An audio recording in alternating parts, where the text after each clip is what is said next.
Okay, let us begin. Others will be joining us as we go through this evening.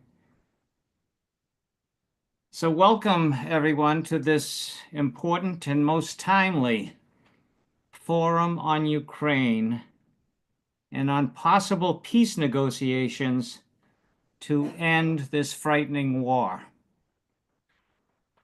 This coming Monday is the third anniversary of this war. Our hope at Massachusetts Peace Action is that this will be the last such annual commemoration.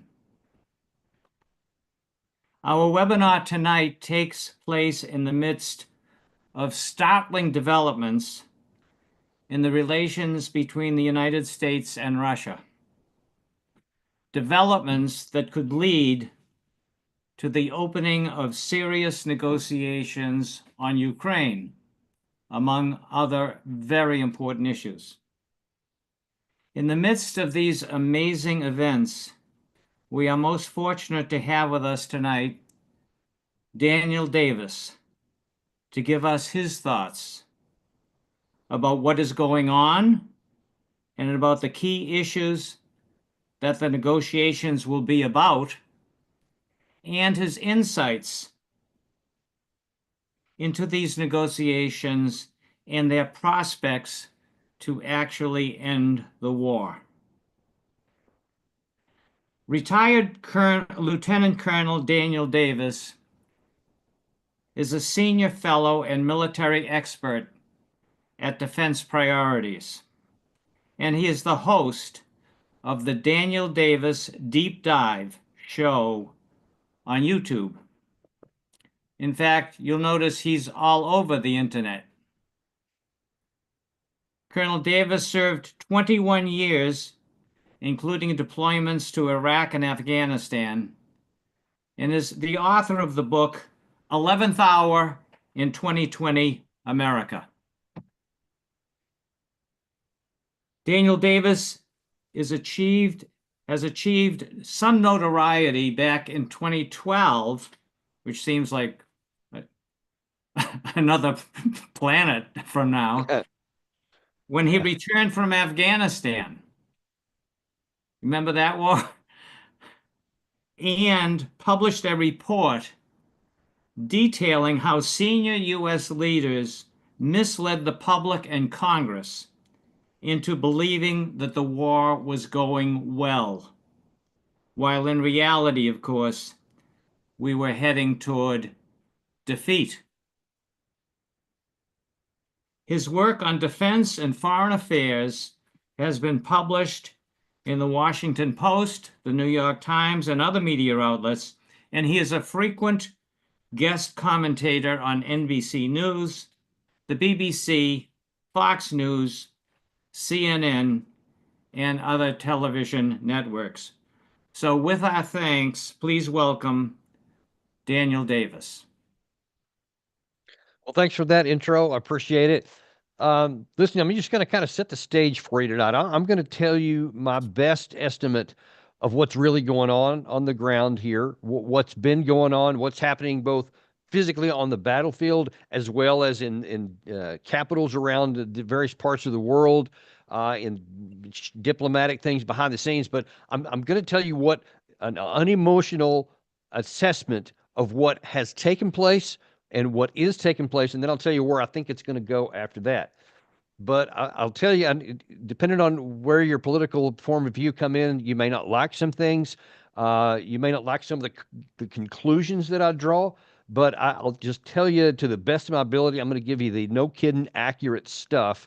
But I'll tell you for sure, it's going to run cross purposes and cross grain to what a lot of the popular narratives are. And that's part of the problem that we have here is that a lot of the popular narratives are not connected to reality. They're what people would like to believe, what they want them to believe, or they're what they want to be. They're giving a narrative that they wish the world would be like this so that this thing can happen.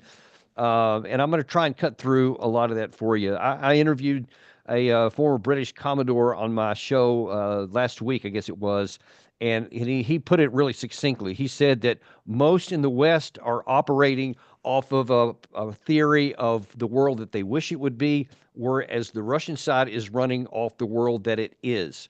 And most of their policies are based on what is real. You don't have to like Russia, you can hate Russia, but you do have to understand what the other half of this equation believes, because part of the additional part of the problem from the Western media perspective is that they love to just do black and white stuff. That makes it real easy because this guy over here, he's Hitler. He's all evil. He has no redeeming qualities. He therefore has no valid position on anything. Anything that he does is by definition bad, wrong, and evil. And so you can just dismiss everything on that half of the equation and then focus on all the stuff on this side.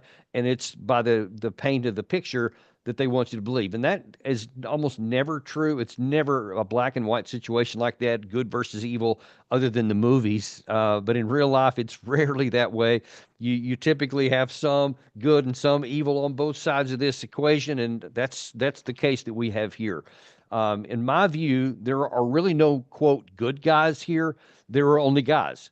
Because depending on whose perspective you want to look at here, if you look at it from the Western perspective, from the Ukrainian perspective, obviously Zelensky is the good guy. He's the hero of the story. He's the newfound Winston Churchill in a T-shirt, like they called him at the beginning. And obviously Putin is the Hitler character. So that makes it easy and fun for us to watch. But it doesn't give you a good idea of what's actually happening. So let's start really kind of where this war started. And it didn't start on February 24th of 2022. You really have to go back to June, I believe it was, 2008. That's the first time that NATO formally stated in a public document, an official document, that Ukraine and Russia would one day be accelerated and offered membership in the NATO alliance. Now, Russia at the time, and Putin was already in power at the time, and they said that is an absolute red line for us. We will not accept that. Even when NATO eventually came onto Russia's border in the Baltic regions for various practical military reasons, they didn't like that, but it wasn't that big of a threat. And I'll tell you why the Ukraine one was, because some people say, well, NATO was already on Russia's border, so that's a non-valid reason. It's very valid militarily. And the reason why is because from the Russian perspective, they were terrified of NATO expansion because of the history. They have 2 times in the previous 2 centuries been invaded by the West in this area, coming in through what is now Ukraine. You had Napoleon come in the 19th century, and in the 20th century, of course, you had Hitler roll inside there. And then in the 21st century, Russia has watched as NATO has methodically creeped up over a couple of decades, several decades, up to its border. And when you have these planes, and when you look at a map, it's interesting because you have what the way the Ukraine kind of comes to this shape like this. It's almost like an arrow that's pointing right straight to Moscow. And the plains there are wide open, and armies have historically used that as an invasion route to get to Moscow. So they have some very legitimate concerns and historical scars that's why they say, no, there's no way that we would allow NATO in, because you put Ukraine NATO armies in there, you put NATO missiles in there, rockets, air defense, etc. It's minutes away from our territory, and we're just not going to tolerate that any more than the United States would ever even consider tolerating Russia or China having a military alliance on our border with Mexico. If anything like that happened, I assure you, nobody in America would say, "No, that's fine. They're just a defensive alliance, so they're not going to attack us. They said so." I mean, we would never trust them. We would never believe that, and certainly would not let Chinese troops be stationed just south of Brownsville, Texas, for example, or not far from the Arizona border. It's just not anything we would contemplate, and we've obviously seen some of that, which we were almost at the brink of nuclear war in 1962 when Russia had nuclear missiles on Cuba just 90 or so miles off the coast of Florida. So we do understand why we would not tolerate that, but somehow we don't understand why the Russians would have a problem with NATO on the border, because as all of our media and all of our narratives put out, we're a defensive alliance, the most powerful and successful military alliance in the history of mankind for defense. We don't threaten anyone. We're not going to invade Russia. We would never do that. That's what we say all the time. And I have no doubt that virtually everybody who says that means it. They probably sincerely thought that. But what they failed to do was to say, what does the other side of this look like? What is the historical baggage that these guys have on the Russian side? And how is this stuff viewed? How would we view it if it didn't? And I just pointed out to you, if anybody does that mental process, I oftentimes find people go, yeah, actually, I wouldn't be, okay with that at all. And I certainly wouldn't trust Russia that they're never going to, or China, communist China, that they're going to never invade us, even though they're in a military alliance with Mexico. But somehow we expect Russia to believe that, well, because we said it. Except Russia's not going to believe it. They didn't accept it. And so that was at the NATO summit in Bucharest in 2008. And it wasn't even a year later that Russia used limited military power in Georgia to prevent Georgia from coming into NATO. Now, part of that is actually was spawned by the effect of trying to tell this small country that had grievances with Russia on its border that, hey, you're coming into NATO. And so the president of Georgia at the time, Saakashvili, I think, got a little bit cocky and started taking some provocative actions toward Russia because he thought he had basically NATO already over his back. And not many in the West are aware of this, but the first shots of that military encouragement I talked about in 2008 was started by Georgia. They started attacking Russian peacekeepers that were in the area, and then Putin took full advantage of it and then rolled a lot of his troops into two of the provinces in Georgia.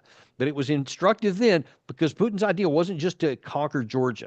His idea was to keep NATO off of his border. So he took the opportunity to occupy these two. It says South Ossetia, and I can't remember what the other one is off the top of my head.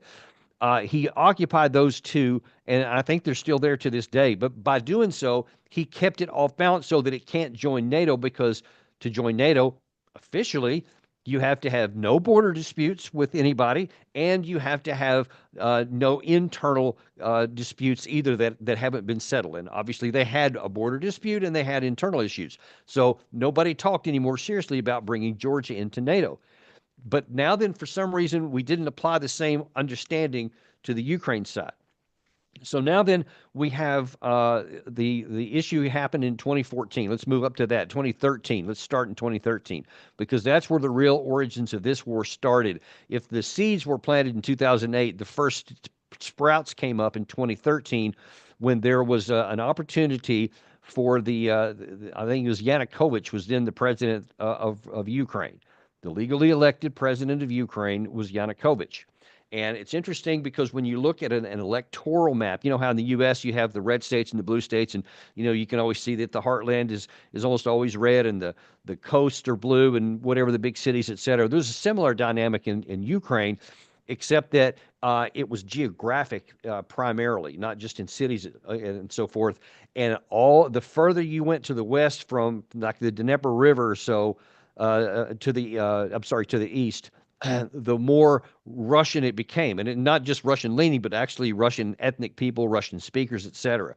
They overwhelmingly voted for Yanukovych. And then people in the West, which are very pro-Western, were voting for the guy that ended up losing that campaign. So they weren't real happy about it, but it's an election. That's how it works.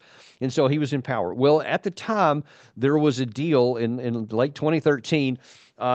Ukraine was deciding where it was going to go economically. They could either tie their future to something that was toward the Russian side, or they could tie it to something toward the Western European side.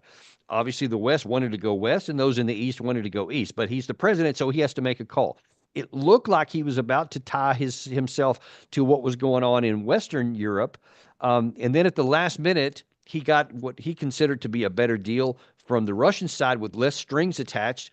And so he said, all right, we're not going to sign this economic deal with the European Union. We're going to sign it with Moscow instead. And that just lit off a revolt, a literal revolt among many of the countries. And there was protests, and there was all kinds of disputes. And then in late 2013, leading into early 2014, the protests started getting bigger. The government tried to put down the protest. Then there's a lot of disputes about what happened next. Some claim that There were those on the West that fomented the violence and actually started using sniper shots to kill some of the protesters to make it look like it was the government people, and then that just exploded it further. Who knows what the truth was? We may never know for sure. What we do know for a fact, though, is that there was a lot of violence that set up, and all of a sudden now there's a constitutional crisis. Now, remember, Yanukovych was elected by the people legally and by every account. So he is the legal leader of the country. Now, obviously, the United States didn't like him, and he certainly didn't like him moving Ukraine in the other direction, because we had already declared in 2008 that they would eventually come into NATO. So that would kind of upset that path and that possibility there. And in the process of negotiating an end to the violence inside the country, there were members of the European Union, members of the Russian government, and then, of course, the protesters and the Yanukovych government. And they all met, and I want to say it was on the 13th of February. I can't remember the exact date. February, though. All the parties had finally reached negotiated settlement and said, okay, I tell you what, we'll have new elections in May. And that way you guys can vote again, and we'll have a new president, a new parliament, and then we'll do whatever they're going to do then. That seemed to settle the issue. The problem is, though, that, and this is where Victoria Nuland comes into the play, because there is leaked recordings that she was actually working with the U.S. ambassador at the time, and they were supporting the protesters, the people who were going to unseat the government. And instead of accepting the deal that was done that way, the next day Yanukovych came back from the negotiations to his office, and instead of waiting until March, and so this is February, instead of waiting until May when the elections were going to take place, then they turned violent, and all of a sudden many people in the West who had taken over in their parliament said, we're gonna bring you up on charges, and we're going to impeach you, and we're going to put you in jail. And then he ended up fleeing to Russia. And then, of course, after that, then the opposition now said, okay, we declare we're now in charge, etc. And from that point forward, everything went to the West. And so from the Russian perspective, it was a coup. And just rationally speaking, just looking at what actually happened, there are some elements of it in there. We supported people who were protesting against the legally elected government, even before this issue in February. So we were supporting, at government level, Victoria Nuland on the streets with the protesters. Just imagine that. An American official who we always say that the people get to make the shots, but we're for legal and fair elections. And now here we're supporting a group that's trying to overturn the legally elected government and put their own people in charge there. But that's what we did. So from the Russian side, now then you've completely upset things, and you've acted illegally. You always say you want a rules-based national order that we should all follow, and that here you're violating the very things that you otherwise promote if it's people that you like. So from that perspective, now then they're really upset. And when this government then takes over, now then that sparks a civil war.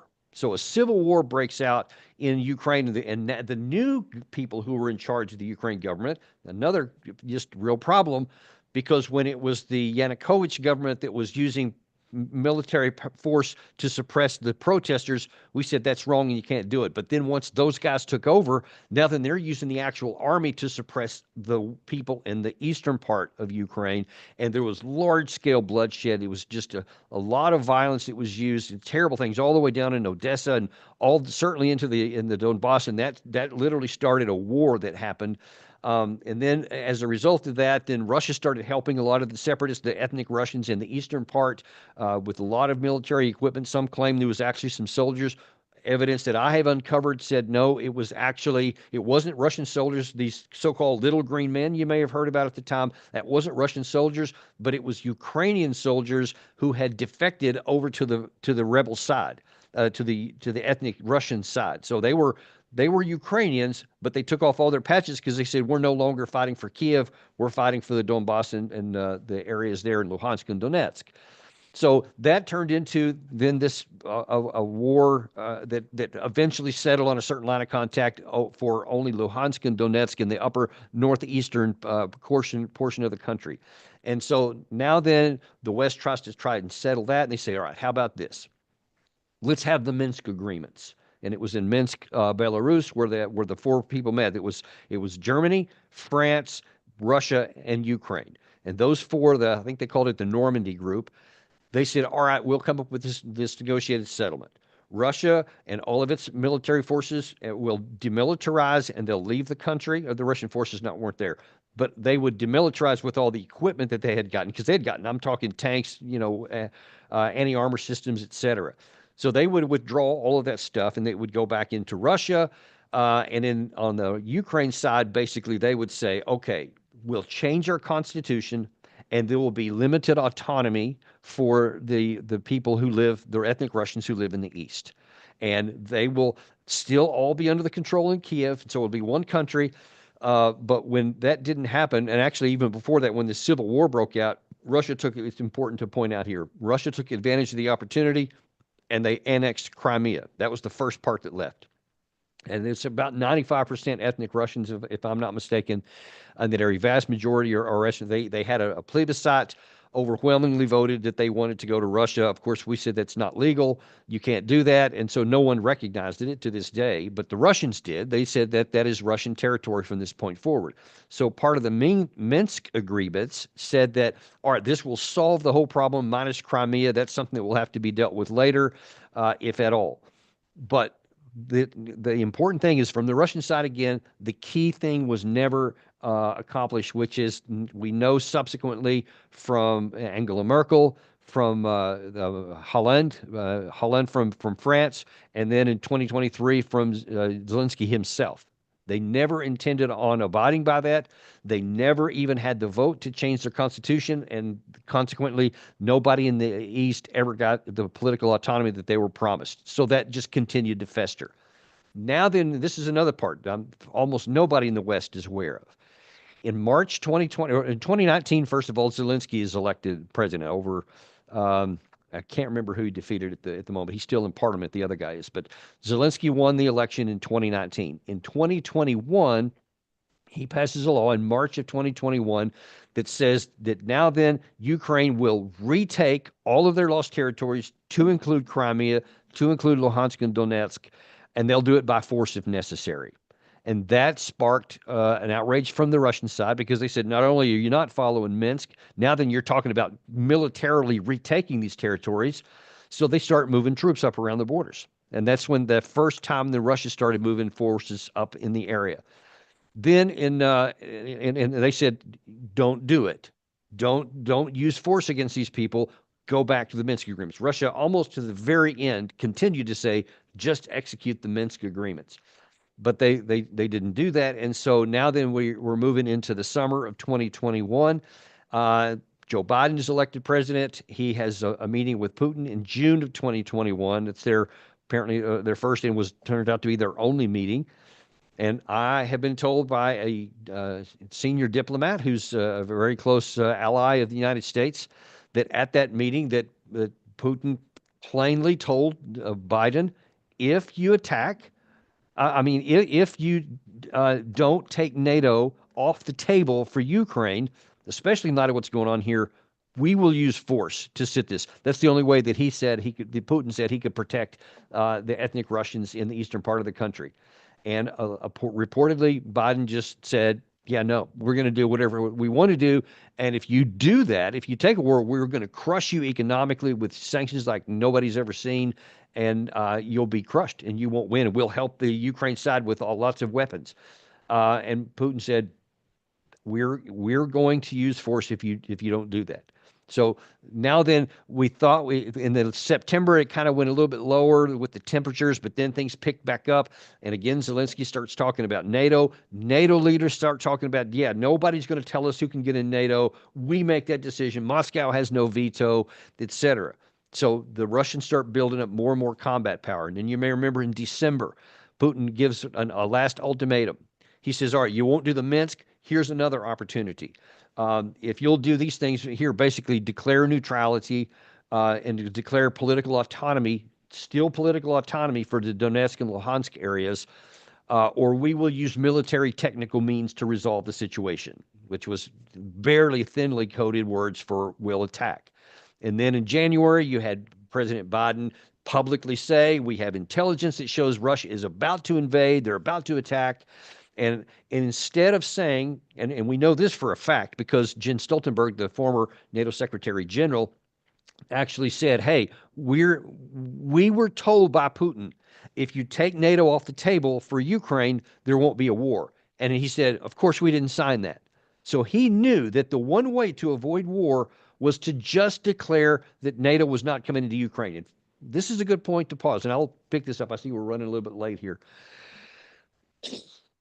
Europeans told Zelensky, and I've been told this by somebody who used to work for Zelensky, so this is firsthand information I'm giving you right here, that he was told point blank by senior leaders of several key European countries that NATO would never actually be given to Ukraine. They said this stuff that nobody will take it on the table. It's someday they're going to, but they're saying it ain't going to happen. And there's many practical reasons why we would never tie our national security to an Article 5 guarantee for Ukraine on the border with a nuclear-powered Russia. It made sense not to do that. But instead of just declaring that to be so and taking war off the table, we kept the fiction going on that, no, we're going to keep doing it no matter what. And then Russia makes good on its promise, and then you have on February 24th, 2022, the beginning of the offensive operation, the so-called special military operation that Ukraine has. Now, so right away, this is important to understand, right away, within days, Putin is already saying, I'm willing to have a negotiated deal. You didn't take the one in December. We're still offering one here. So let me pause for a second, because one of the things that I keep hearing over and over, even to this day, in many leading Western officials, is that Russia has never been serious about having negotiations. That's patently false. Russia has been for negotiations from the beginning all the way through. And that was especially seen in Istanbul in April 2022, where both Ukraine and Russia diplomats met together in Istanbul with Erdogan as kind of the host, and they were this close to having a negotiated settlement. But then it's a little bit cloudy here, but from sources that I have, a combination of Boris Johnson from the UK and Zelensky himself decided, no, we're not going to take this off-ramp. We're not going to take the peace that could have been had here. We're going to keep fighting, and I want more stuff from the West. And Johnson was, because he has this inherent hatred of the Russians, was only too happy to do it. Apparently, President Biden was equally eager to do it and said, yeah, we'll support you with all this kind of stuff. And, everything ramped up weapons-wise. And first it was just anti-tank missiles, and then it turned into some of the older armored vehicles we have, Humvees, and then it turned into 777 howitzers, and then it turned into Bradleys and tanks and all kinds of stuff as time went on. So we had a chance to have negotiated an end to this war 2 months in. Now, it is also crucial to understand that when you look unemotionally at the balance of power between the two sides, there was never a chance that Ukraine would win. It doesn't matter how much stuff we gave them, because Russia has all of the fundamentals that you need to win a national war, especially a war of attrition. That's the manpower, the industrial capacity, and the political will. To Russia, this is an existential issue, because they don't view this as a war between Russia and Ukraine. They view it as a war between Russia and NATO. And of course, we feed that every day by bragging about how there are 50 nations that have been helping Ukraine from the outset, giving them training, long-range missiles, intelligence support, targeting support, and obviously millions of rounds of ammunition, rockets, and everything else, jets, tanks, etc. So that's why the Russians it's an existential fight, and they have the political will. Whatever the cost is, they are going to continue fighting, and we should understand, and I wrote about this in 2021, I wrote about it in 2022, I wrote about it in 2023, that there was no prospect for that offensive that summer to work, or any of the others, because the balance of power was irrevocably on the Russian side. And all the people in the West, all the people in Kiev, kept ignoring the hardcore realities on the ground and the fundamentals that build each side. And instead, they continued to fight. And because we didn't take that off-ramp in April 2022, another one in November of 2022, another one in the following the failed offensive in 2023, and one last one in the summer of 2024, we never took the off-ramps that we had. Not Zelensky, not Keir Starmer, not Macron, not Joe Biden. Nobody took the off-ramps. And now then, probably north of 1 million Ukraine men are dead. And 20%, 22% of the country is under Russian occupation, and it will never come back. There are no negotiations that can get that back. And so now here we come with President Trump in there. Whatever you may think of him, he has taken a radically different approach than his predecessor, and he is going to end this war. He will not continue it on. So the question is going to be, how's it going to end? Who's going to be involved? What are the final terms? That's all we're at right now. And you still to this day have lots of people in the United States and in Europe especially who are still with this myth that if we just give a little more stuff, then that will change the dynamics. And it won't. Let me just tell you point blank here, and then I'll stop and we'll take some questions. At this point, the same thing is true now as it was when the war first started, as it was months before the war started. There is no path to a military victory for Ukraine now or ever. And because of all the losses they've had and the strength, the increase in power that the Russians have generated over the last 3 years, the only question now is how bad is the final defeat going to look? If we make a deal right now, if Trump just says, all right, whatever we got to do to get this off the table right now, it's going to be an ugly defeat. If we don't do that, and if we say, no, we're going to hold out for this, we want the end here. We want a frozen conflict. We want troops to monitor or patrol a DMZ kind of a situation. So we're not going to agree to that. Then Russia will continue its offensive operations. They have not slowed down. They have not paused. They're continuing to pick up speed. Probably come March, we're going to see an even bigger offensive operation from the Russians when the weather gets better and they have some units that they're training right now come into the fray. So you either take a bad deal right now or you don't take it, and instead you're going to get a horrific deal imposed upon you when the Russians eventually capture even more of the targets here and probably destroy the Ukrainian army at some point where they collapse. At some point, they're going to get so small and hammered that they can't even continue fighting. That's the place that we're in right now, and that's not a very pleasant place to be, but it's only because we refused peace in December 2021. We refused peace in February, or March and April of 2022, November 2022, June 2024, and now then here we are in February 2025, and we dare not refuse peace again. Well, thank you so much, Colonel, for that comprehensive overview of how we got to the present situation and what the prognosis is. I'm sure we'll go into some specifics, I think, if you have time, on the negotiations themselves and what the issues are that have to be resolved and all that.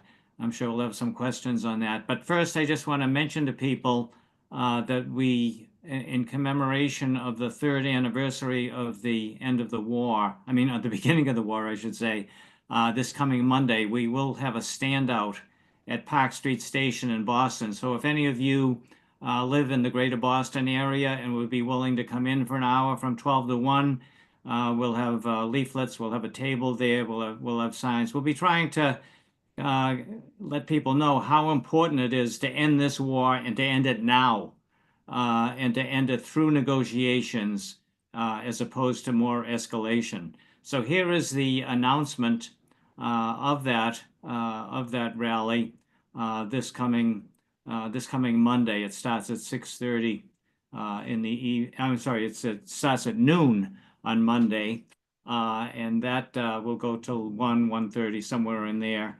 And it'll be just a witness. Northampton too, not just Boston. 2 locations. Thanks, Cole. Yeah, there'll also be a rally, as you can see on the chart here, on the leaflet here from Northampton at 94 Pleasant Street. So if any of our viewers are from Western Mass, and I'm sure many of them are, please join this standout here at 94 Pleasant Street, which is outside the office of Representative Jim McGovern. So that those 2 events will take place this coming Monday. Please join us. And I think Brian is maybe putting some links in the chat about how to sign up, that you'll be coming. We'd like to have a sense of how many people will be there. And the next announcement is very quickly, Brian is going to put up what we call a urgent action alert, and give a chance to call for negotiations. that are as fair as possible and as soon as possible. Brian, do you want to just describe what this is all about? Sure, I can do so just briefly. If it's not your first webinar with us, this won't be new to you, but we've set up this link here in the chat and we'll be sending it out in a follow-up email along with the copy of the recording of this program. And if you click that and put in your address, it automatically looks up your senators and your representative in the House. And it allows you to send them a message basically supporting negotiations as a means to end this war, as opposed to a military solution, which, as the colonel said, we're now in a war of attrition. The military solution is not going to be good for the people of Ukraine. Negotiations to stop the killing are the surest and quickest way to end this war. You can personalize that letter as well, so it matches up with your view, your take on this exactly. But if you feel that we need negotiations and support for negotiations to end this war from Congress, please click on that link, send a quick message. Just takes 30 seconds or so, and it really does help us. We need to change the tide and build support for a negotiated end to this war. Thank you, Brian. Thanks very much. So we will take 30 seconds for people to click on the link and see if you agree with that message to your members of Congress, that you'll please sign it. We realize, of course, a lot of people have a lot of questions about things, aren't quite sure of how they feel about it. But if you agree with the need for negotiations now, we hope you will sign that. And we're going to go into a question and answer period here. Would ask people to use the React menu option at the bottom of your screen and raise your hand, and we'll try to get to as many people as we can with your questions. We will ask everyone to please don't take any longer than a minute, and please try to make it a question. It's fine to say something in terms of your perspective, but please less than a minute, and we'll try to enforce that anyway. So if people could line up, just raise your hand. As I look at the raised hands, I will call the name out, and when that happens, Brian will unmute you so that you can ask your question. But I'm just actually going to start just to kick it off here, Daniel. What are the issues in the negotiations that will just have to be resolved in terms of some type of peace agreement? Russia has said in the 14 June lines that Putin articulated last summer, and that the foreign ministry is reiterating today, is that they have to have all four of the administrative borders of Luhansk, Donetsk, Zaporizhia, and Kherson provinces. That the Ukraine has to be a neutral, non-aligned country, i.e., no NATO, and they have to be demilitarized so that they no longer pose a threat to Russia's border. What that means in practice is that some of the territory where Ukraine still controls, they'll have to evacuate it. They'll have to take their forces and move it out of it, because there's still pretty good chunks of three of those four provinces that are still under Ukrainian control. And then they'll have to declare non-NATO status, neutrality, and the NATO will have to acknowledge that, yes, we're never going to invite them in. And then they'll probably have some kind of a deal where they can only have a certain number of troops on their border, within their country, so that they don't pose a threat to Russia. Those are really tough conditions to accept. But as I point out, the alternative is that Russia just continues fighting and they kill hundreds of thousands more and then physically take the territory they want. And I promise you, if they have to fight for it, they won't stop at those four administrative borders. They'll almost certainly keep going to the Dnieper River and probably take 8 total provinces. Wow. Okay, well, thank you for that. Let's move to some of the questions here. Let's go to start with Gregory Gillis. Brian, do you see Gregory there that you could unmute him? Thank you very much, Paul. Great. Thank you very much, Colonel Davis. Really a very succinct summary of what seems to be going on.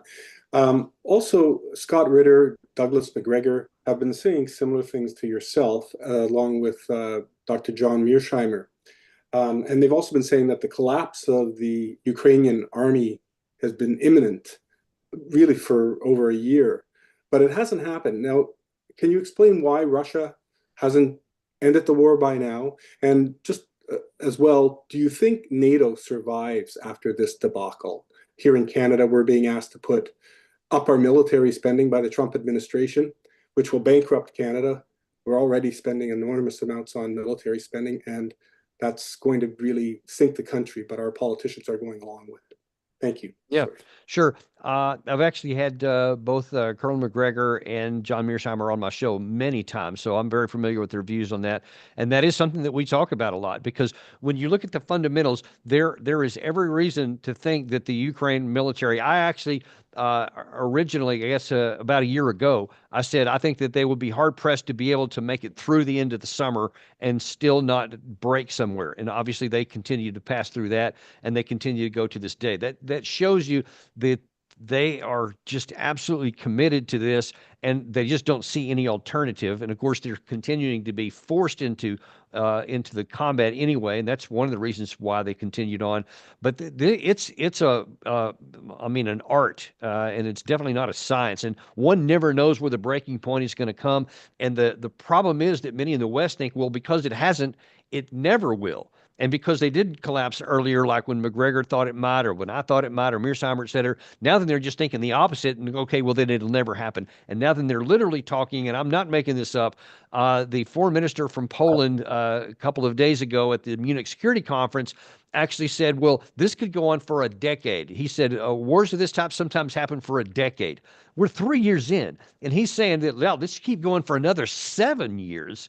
And just as assuming that the Ukraine men will continue to just keep dying in large numbers and not ever collapse. And I just think that is, I personally consider that an immoral position, because it just dismisses the value of the life of the Ukrainian people. Instead of finding out where the breaking point may come, let's don't ever get there and save the lives of everybody who's in there right now. Because why should they die? Why should they be the last ones to die for a war that's the conclusion's already reached? And that's one of the things that drives me and why I am so impassioned about this. Thank you. And thanks very much for your Oh, question. I'm sorry. You asked about the NATO. I think that's an open question. A lot of people say, no, we'll just continue to go on. But look, here's the reality is that the reason for NATO died in 1992 when the Soviet Union fell apart, and we've been looking for reasons to keep it going ever since. And there's not a lot of unity in NATO as opposed to what everybody claims, especially at last summer's 75th anniversary shindig here in Washington, D.C. When you look at the facts, they're really not. I mean, you got Slovakia, Hungary, and Turkey are actively saying, let's get this war over with and reestablish relations with Russia. You got many other countries in Europe that are saying, yeah, and let's get these sanctions off too, because they're hurting us, especially with the price of energy itself. And now then you got Trump coming in saying, hey, I think y'all ought to be spending 5% of GDP instead of just 2%. You're right. That'll bankrupt a lot of countries. So if they're actually compelled to do that, I don't know that they'd be able to. And then it's going to be a question, does NATO in its current form continue to exist? I don't think it's a guarantee. Okay. Thank you. Let's go to Donald Smith. Donald? Yes. My question is, how many people in the foreign policy establishment, the diplomats military people agree with you and with people like Jeffrey Sachs that the U.S. is provoked Ukraine and is not innocent there? But how many of them are afraid to say that because they fear for their careers and their reputation? Because I heard from others that it's actually quite a few people who actually agree. And I think unless they come out and say it, it's hard to end the war, because people will think, well, if the war was unprovoked, Russia's another Hitler. Putin is another Hitler. Yeah. And also, I think it's important to expose the provocations, because it'll help stop the war with China that they intend to do. So anyway, how many people do you Yeah. think actually agree with you? Thank you. Thank you. Yeah, it's not as many as you might think. There are some. There are a lot more that just think that it's not winnable and we shouldn't be fighting it, and they don't say a lot. There's not as many that go as far as John Mearsheimer, especially, who just flat out said that this was primarily our responsibility, our cause. But a lot of other people just they just can't go that far. They just say, oh well, like I said earlier, we're a defensive alliance. We were never going to threaten them. They should have known that. They shouldn't have done this. But, yeah, I mean, we shouldn't have maybe gone into, press NATO in, especially in 2021 after Russia has put their troops on the border. But that's about as far as there goes. So it's not as many as you might think, as many as I might wish there was, which is one of the reasons why we continue to promote over and over that there were definitely provocations and that we would be ourselves provoked if the thing was done to us that we were doing over there. That seems to have a little more traction when you say, listen, just change the dynamics here. Mexico, China, communist China, they're on our border, but they're saying this is just a defensive alliance. Nobody's going to be okay with that. And then you say, and then why are we think they're supposed to be okay with it? They wouldn't be, because we wouldn't be. So that seems to have more traction, but yeah, there's not as many as I wish there were. Thank you. Thank you, Donald. Let's go to Anatol Zuckerman.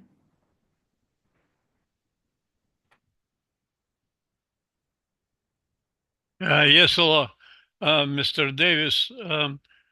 If NATO knew that Ukraine cannot win this war, what was the incentive for the NATO to, and most of all the United States, to start the war, to provoke that war, and to continue the war? Yeah, great question. And I have identified there's a whole bunch of some reasons or whatever, but there are two that really predominate in my view. One is some actually believed it. They actually thought that with NATO's help, Ukraine could win its war. And I mean, you don't have to look any further than retired U.S. Army General Ben Hodges is almost every day on some television show somewhere to this day still saying that they have a chance, that Russia's just about to collapse. So we just need to go a little bit further and then everything's going to be okay. He actually said in the summer of 2023 that Ukraine would be in Crimea by the August of that year, which was I was always absurd. And that was even after the offensive itself had clearly already failed. He was still saying that. David Petraeus, the alleged hero of the Iraq surge, the former CIA director, continued to say right before that offensive, he said that he thinks that because of all this training the Ukraine side had gotten and the weapons that they have, and that now then they're going to push into the Sea of Azov, and that the Russian army could crumble and maybe even collapse if things go the right way. That was always insane. And I called it out at the time. I said, there's no way that's right. But that's what he was saying. And of course, when you have a 4-star, a 3-star, General Jack Keane on Fox News all the time, all these guys keep saying this stuff. So people think, well, they're 3- and 4-star generals. They must know what they're talking about. So people think it's right. That's one group. But then there's the ones inside that really know that there wasn't going to be. And I know that enough to know from inside some people I've talked to that they're aware of that. I think that the Secretary of Defense, Lloyd Austin, under Biden, I think he's in this category. They just wanted to harm Russia. They're perfectly content. Hey, if Ukraine wants to fight and die for their country, okay, who am I to stop them? Let's in fact help them out, because if them doing what they want to do harms my enemy, and by the way, that's a twisted thinking anyway. Russia's not our enemy. They never should have been. This was a war between these two sides, but that's the way they view it, because too many people, and this is so important too, too many people in these power positions all across the United States and in Europe still lament the loss of the Cold War. They still have that mentality that they grew up with, that they can only see Russia as the great evil empire. And they never changed on that when the thing fell apart. And so anything that harms Russia, they're for. Even if they know it's not going to work, that Russia's not going to win, they're like, okay, but eventually Russia will win. But just 100,000 Russians are dead, 250,000 are probably wounded, and it's cost them all this. They lost a lot of armored vehicles, et cetera. So cool. That is a bizarre situation because it is so short-sighted, not to mention immoral, because you're supporting something you know is not going to work.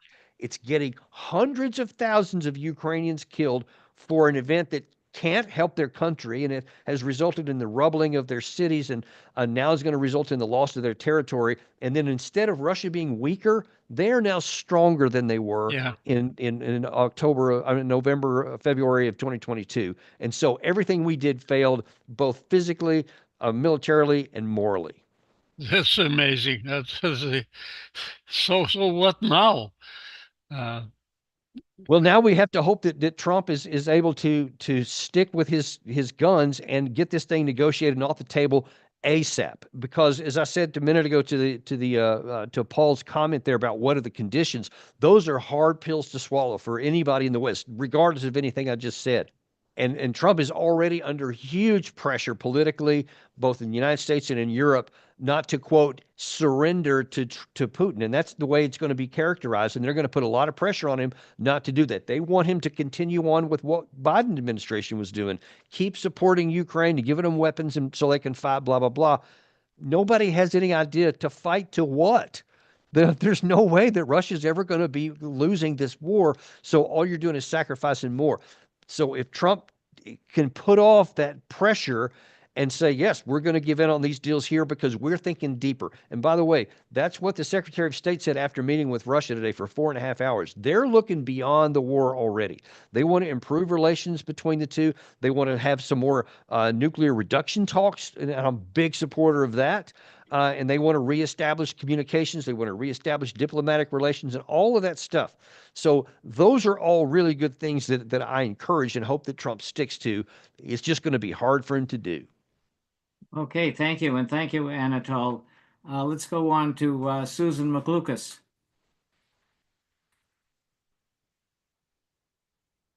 So what do you think about the way that Trump is doing this, leaving Zelensky out? Yeah, I'm a big fan of that, and I'll tell you why. You have Zelensky here is in the last, we'll say, just keep it at 3 weeks or so. He has shown that he is not somebody you want to bring to a negotiation. If your intent is to get this war over with, then it doesn't make a lot of sense to bring in the guy who's saying, I'm not going to give up any of my territory. I'm still going to be in NATO. Oh, by the way, I want nuclear weapons because that'll give me some suggestions there. And he has made hideous decisions. Or again, it was his decision not to take NATO off the table in December 2021, not to accept the Istanbul in 2022, not to seek peace and negotiate a settlement after the failed offensive in 2023, et cetera. So every time he has had a chance to end something in negotiations, he has rejected it. So if your intent is to reach a negotiated settlement, you don't want that guy sitting at the table next to you thinking he's going to have a veto over what you say. So unfortunately, that's not a pretty situation, but that's the reality. Okay, thank you. Thanks, Susan. Anything else? Just if he says no way, well, then where are we? Right. And that's exactly what he has said, by the way, on American television yesterday. He was point blank asked, will you abide by a deal that you are not part of? And he said, point blank, no, I won't.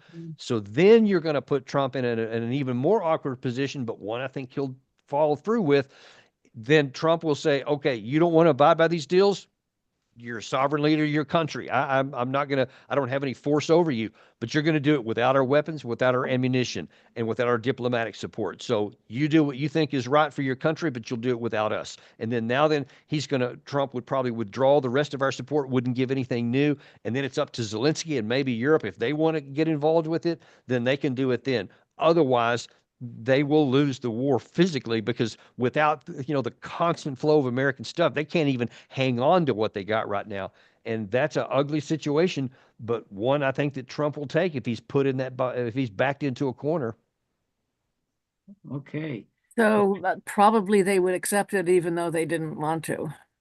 We'll see. Anything else would be suicidal. If Trump negotiates a deal that Putin agrees to and they're ready to go, and Zelensky says, I'm not going to do it, I frankly think, and this is a scary situation, I think he may face a revolt from his people because I can promise you, I talked to somebody in Kiev this very evening, And they said, listen, a lot of the people are for Trump. They want him to bring this to an end. See, the closer you get to the line of contact, the people in Ukraine are sick and tired of war, and they know there's no victory. They just want the war to stop by whatever means. And if Zelensky keeps it going, even when he doesn't have support of the U.S., we can't guarantee his safety from his own people. That's happened before. Oh, yeah. Thank you. Thanks, Susan. Let's try, how about Elizabeth Ecker? Yeah, I have just a very quick question. There are a lot of bombed churches in the Donbas area. And I think 60 Minutes once said, oh, it was Russians that bombed those churches. Who really bombed those churches? Was it the Ukrainians or the Russians? Yeah, without having any specifics, I'm not sure. I just know that one of the biggest sticking points from the Russian side that they've been the most upset about is the fact that the Ukraine side has, gotten rid of a lot of the Russian Orthodox Church, or just the Eastern Orthodox Church in Ukraine, and they've been really upset about that because it's a huge important part to many of the Russian soldiers that I've talked to anyway, and certainly what you hear from the Russian media. So I've not seen personally any evidence that Russia ever targeted a church, because they like to protect those things. But then it's hard for me to understand why the Ukraine side would specifically target a church. I rather think that some of that is because sometimes the church is just in the middle of an area you're bombing. Sometimes military forces will use it, and once they do, that takes it off the protected list, and it can now be attacked. I'm certain that some of that was done, especially in Bakhmut. But I couldn't really speak to some of the rest of it because I haven't seen those specific reports. The bombed monasteries too, and that seems to be purposeful, actually. But actually, Zelensky isn't elected anymore, so why do we worry about him? Well, that is a problem. That's another thing that's part of this negotiations right now, is that the Russians said, we'll negotiate with Zelensky, but we won't sign a deal with him because he's, in their view, not a legitimate president because he extended past his legally elected term of office. And then they said, until there's an election and somebody has the approval and the authority of the Ukrainian people in their constitution, then they'll sign a deal with that. They said it could be Zelensky. If he runs for office again and wins, and then he signs the deal, that's fine. But they said they won't sign a deal with him until somebody legally is elected in Ukraine. Okay, thank you, Mary. That's certainly an interesting point. Let's go to Mary Sifferlin.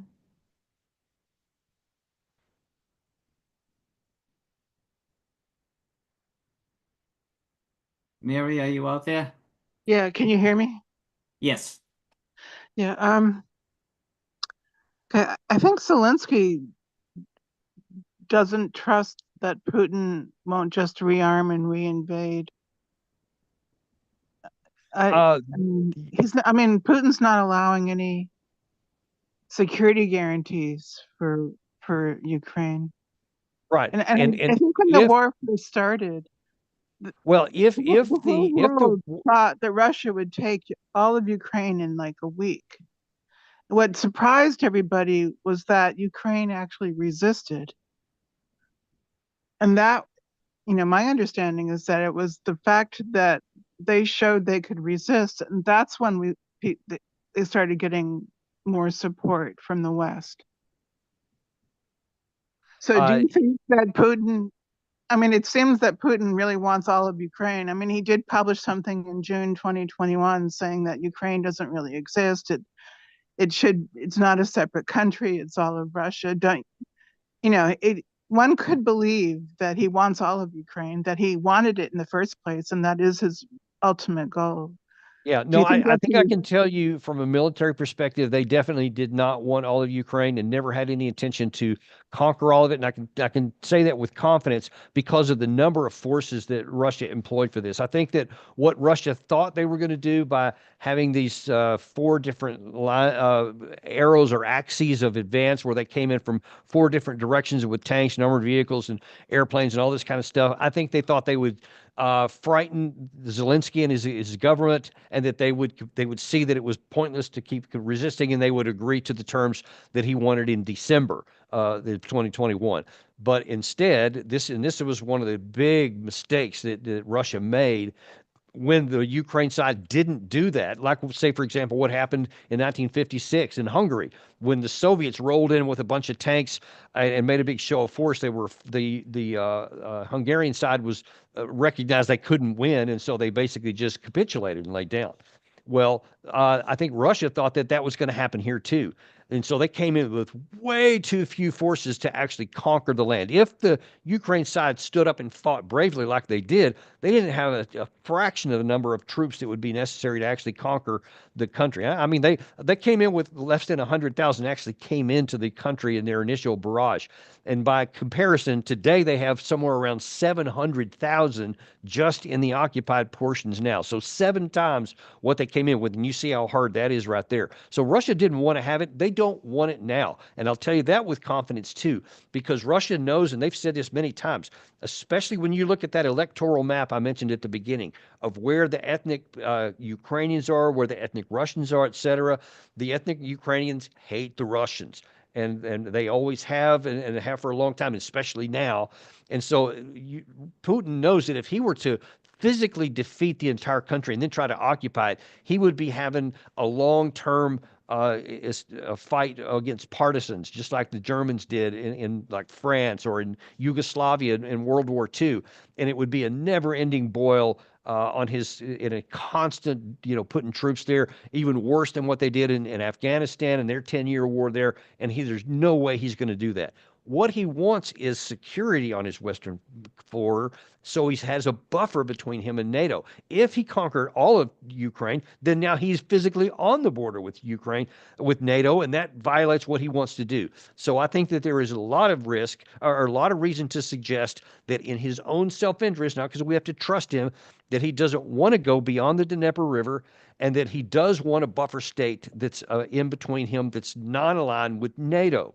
Now, to your question there, one of the other questions you asked about, I guess, can they trust him because would Putin just come back in again after a deal? Well, he would have no more reason to, because if the conditions what they've laid out are passed, then they're demilitarized, so they no longer pose a threat to Russia. They have no need to come in and fight again. So there's no reason to think they would come back because there's nothing to gain. They would already have gotten it at the negotiating table.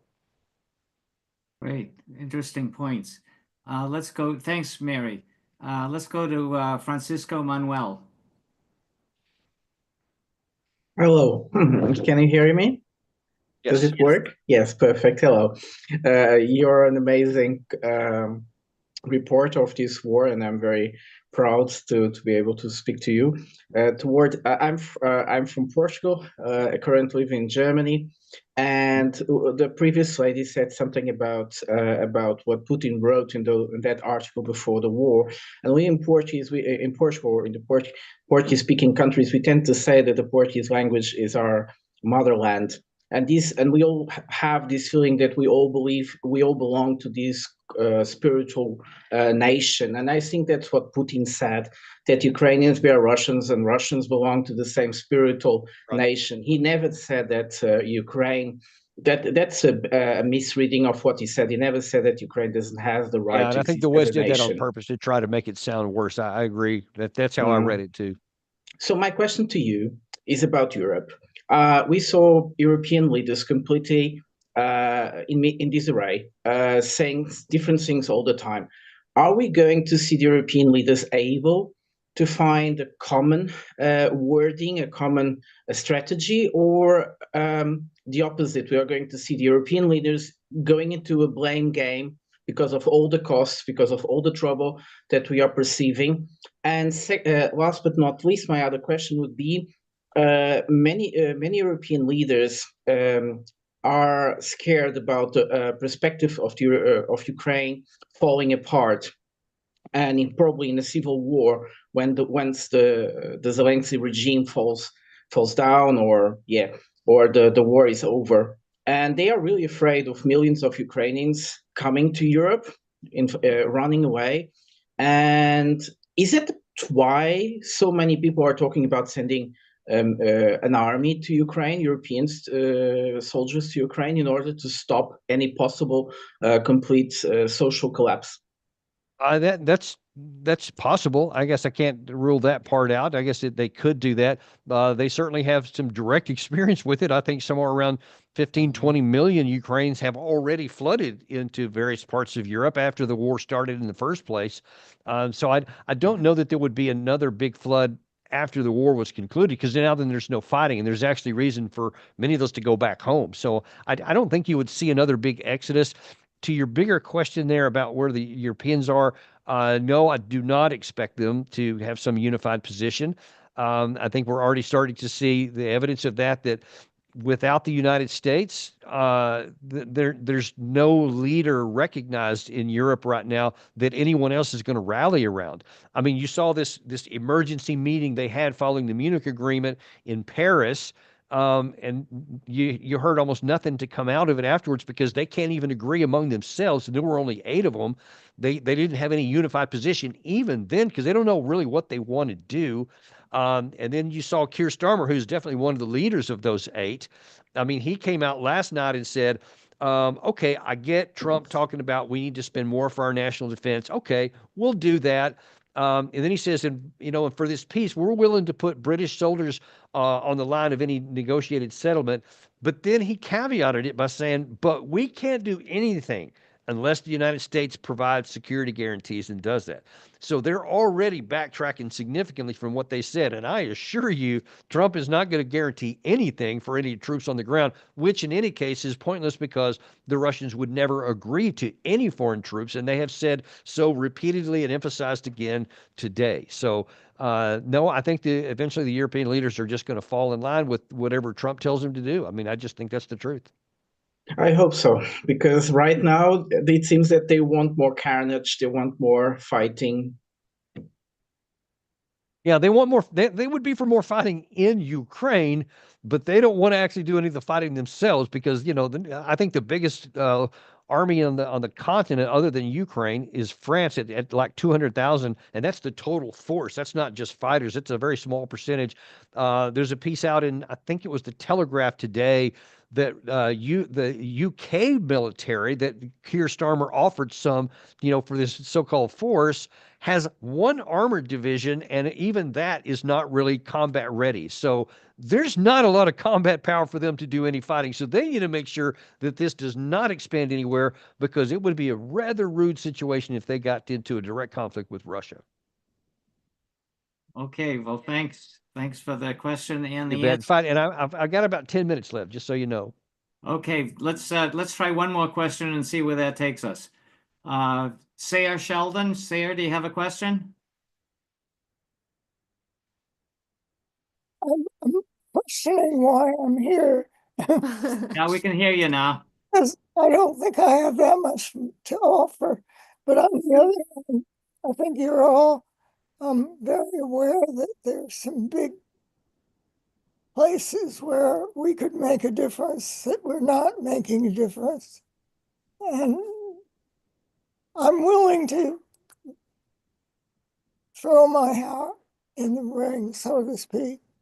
And I live near here, and I live where I can walk to some of the same people whom I feel very close to. So I just wanted to thank you for being patient and being willing to sit along the sidewalk, so to speak, to share our feeling that we are very much inclined to do something about a good showing of people who realize that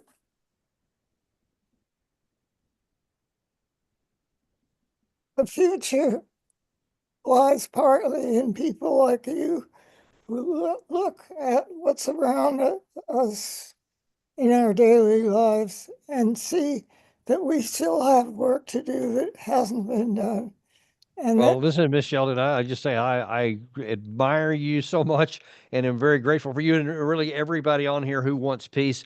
as someone with 4 combat deployments who's seen the devastation of war and the destruction it does, almost never produces anything positive. I am 100% behind you and everything you guys are doing to try and end this conflict here. So God bless you. I've been doing it all my life, practically.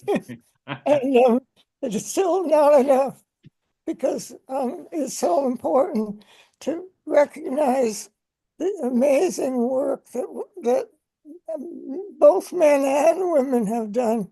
But of course, I have a particular feeling for women because I went out to work with them very early in my life.